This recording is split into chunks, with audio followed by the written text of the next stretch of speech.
দর্শক, তিস্তায় অবস্থান কর্মসূচির বিস্তারিত জানাতে লালমনিরহাট থেকে আমাদের সহকর্মী যুক্ত হচ্ছেন, সহকর্মী রবিউল হাসান। রবিউল, আজ তিস্তার কর্মসূচির কি আয়োজন আছে বিস্তারিত জানাবেন।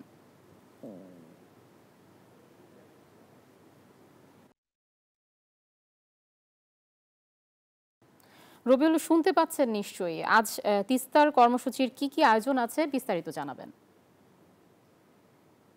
কর্মসূচি চলছে এবং এই কর্মসূচিতে কিন্তু ইতিমধ্যে একদিন এক রাত পার হয়ে গেছে এবং আপনারা দেখছেন যে এই তিস্তা ধুধু বালুচরে কিন্তু এই যে তাঁবুগুলো রয়েছে এই তাঁবুগুলোতে কিন্তু অসংখ্য মানুষ এখানে রাত্রি যাপন করেছেন এবং তারা কিন্তু ইতিমধ্যে যে তাদের থালা বাসন থেকে শুরু করে যে শীত নিবারণের জন্য যেটুকু প্রয়োজন তারা কিন্তু সবকিছু নিয়ে এসেছে এবং আপনি জানেন যে এইখানে খাবারও ব্যবস্থা রয়েছে। এই তাঁবুর পাশে কিন্তু রান্না বান্না চলছে এবং এখানকার মানুষ কিন্তু স্বতঃস্ফূর্তভাবে অংশগ্রহণ করছে। বেশিরভাগই যে যারা 10 বছর আগে এবং 10 বার থেকেই 15 বার ঘরবাড়ি ভেঙেছে এবং সাধারণ মানুষ কিন্তু এখানে অবস্থান করেছে। আমরা যদি একটু দেখাই যে এখানকার এখনো কিন্তু মানুষ রয়েছে এবং মানুষ অবস্থান কর্মসূচি আজ কিন্তু সারাদিন ব্যাপী তাদের এই কর্মসূচি রয়েছে এবং রাতে কিন্তু এখানে তিস্তাকে নিয়ে পালাগান থেকে বিভিন্ন প্রোগ্রাম হয়েছে। আমি স্থানীয় একজনের সাথে কথা বলতে, আপনার সাথে কথা বলতে, কি প্রোগ্রাম আছে আজকে? ধন্যবাদ। আজকে সারাদিন আমাদের শোভাযাত্রা আছে।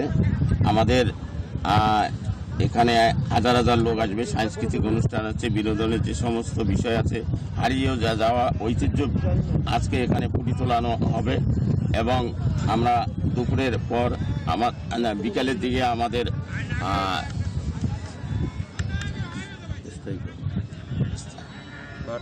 চেয়ারপারসন ভারপ্রাপ্ত চেয়ারপারসন তারেক রহমান এখানে ভার্চুয়ালি বক্তব্য রাখবেন। সে কারণে আমাদের হাজার হাজার লোকের সমাগম হবে। গতকাল থেকে আমরা এখানে অবস্থান করছি, আমি নিজেও এখানে অবস্থান করেছিলাম।